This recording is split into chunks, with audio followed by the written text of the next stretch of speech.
एक ऐसा गांव था जहां दिन भर गांव आवाजों और ठहाकों से गूंजता रहता था। गांव में रोज बाजार भरता, लोग अपने अपने कारोबार में व्यस्त रहते। कोई फल फ्रूट बेचता तो कोई मिठाई। हमेशा चिल्लम चिल्ली, पर इतनी चहल पहल के पीछे एक गहरा राज छुपा हुआ था। गांव में जैसे ही सूरज डूबता, शाम के 7 बजे गांव में शांति छा जाती, मानो गांव में कोई रहता ही ना हो, एकदम वीरान।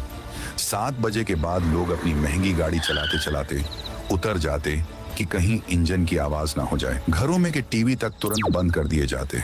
इतना ही नहीं, अगर 7 बजे के बाद कोई बच्चा गलती से रो भी पड़ता तो माएं डर के मारे उसका मुंह बंद कर दिया करती, जिससे रोने की आवाज ना आए। एक शाम 7 बजे के बाद एक आदमी किसी जरूरी काम से दबे पांव बिना कोई आवाज करे जा रहा था। गली में तभी उसके सामने से एक चूहा गुजरा। चूहे को देख आदमी के मुंह से एक जोर की चीख निकल गई। बस पलक झपकते ही उस आदमी के वहीं जगह पर चिथड़े उड़ गए। सबके साथ ऐसा ही होता। जिसने भी भले ही गलती से जरा सी भी आवाज की तो उसका यही हालत होता।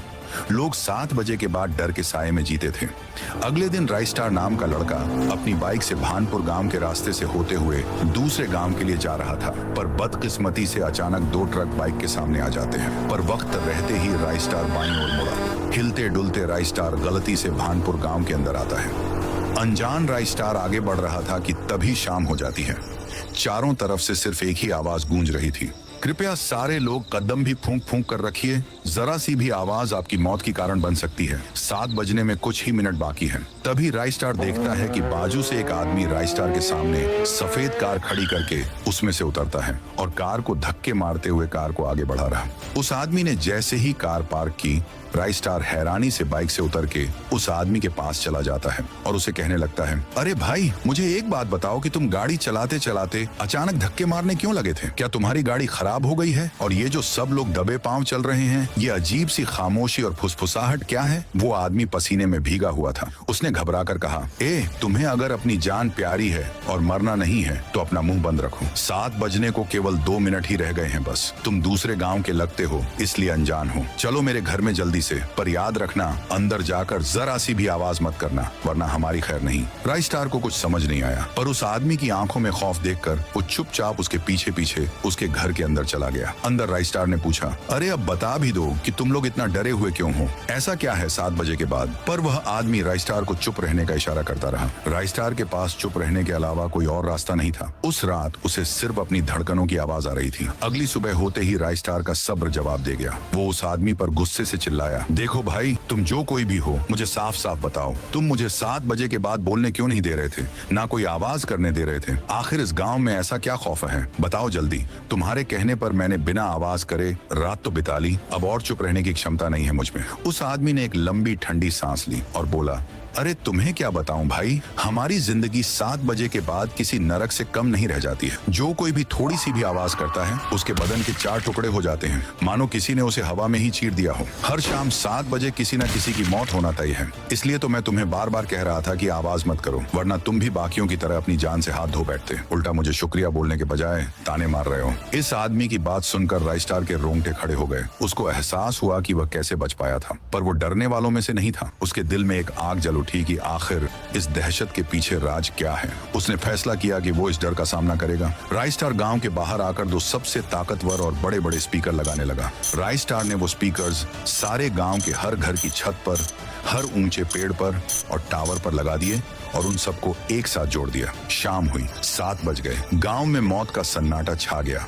पर राइस्टार ने लगाए हुए स्पीकर भी अपना कारनामा शुरू कर देते हैं। कान फाड़ देने वाली भयानक आवाजों से पूरा भानपुर गांव गूंज उठा। तभी अचानक आसमान में काली बिजली के साथ थूंग थूंग बहुत तेज गुस्से में गांव के बीचों बीच उतर आया। उसकी आंखें आवाज को सुन उसके कानों में से खून निकल रहा था। थूंग थूंग चिल्लाया, नहीं छोड़ूंगा, नहीं छोड़ूंगा किसी को। किसको मारूं, कैसे मारूं?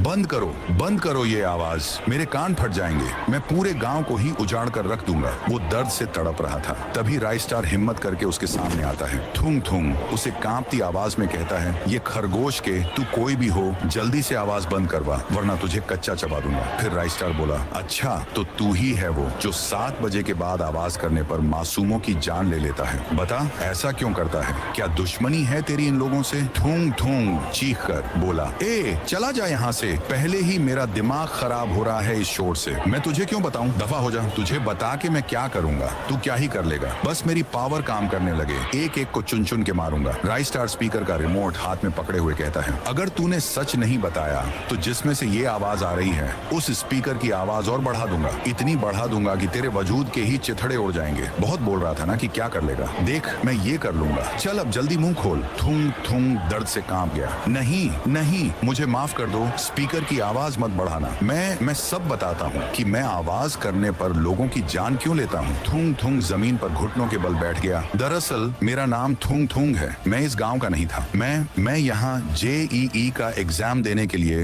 रहने में के लिए कमरे की तलाश करते हुए इस गांव आया था। एक रूम मुझे मिल भी गया। कल मेरा एग्जाम था, इसलिए मैं रात को अपने कमरे में बैठकर पढ़ रहा था। मेरे लिए वो इम्तिहान मेरी जिंदगी था। पर मेरे रूम के बाहर गांव के सरपंच के कुछ गुंडे बेटे नशे की हालत में गाने की आवाज फुल बढ़ाकर नाच रहे थे, गालियां बक रहे थे। मुझे उनकी गानों के आवाज से पढ़ने में डिस्टर्ब हो रहा था। मैं बस उनके पास गया और उनसे मिन्नत की, भाई प्लीज आवाज कम कर लो यार, कल मेरा पेपर है, मेरी जिंदगी का सवाल है, मुझे तुम्हारे आवाज से डिस्टर्बेंस हो रही है। पर वो जानवर, उन्होंने मेरी एक न सुनी, उल्टा मुझे ही गाली बकने लगे। देख रहे बिडू, लोग आज तक अपुन से किसी ने सर उठा के भी बात नहीं करी, और ये पढ़ाकू बंदर जैसा दिखने वाला लड़का अपुन को ज्ञान पेल रहा है और हमारी पार्टी को खराब कर दे लिए है इसने।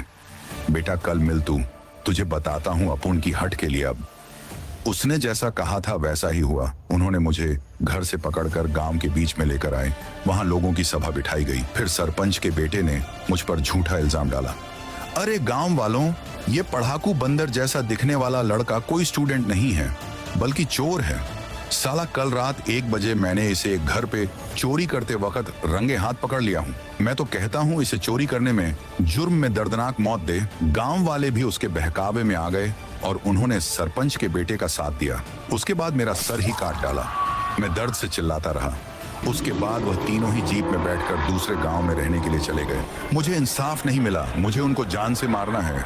मेरी तरह उन्हें भी दर्द देना चाहता हूँ। मेरी पढ़ाई, मेरे सपने, मेरी आवाज, सब कुछ उस रात के शोर में दफन हो गया। बस तभी मैंने कसम खाई कि अगर मेरी मदद की आवाज किसी ने नहीं सुनी तो आज के बाद इस गांव में 7 बजे के बाद कोई और आवाज कभी नहीं गूंजेगी। जो आवाज करेगा वो मेरे अंजाम को पहुंचेगा।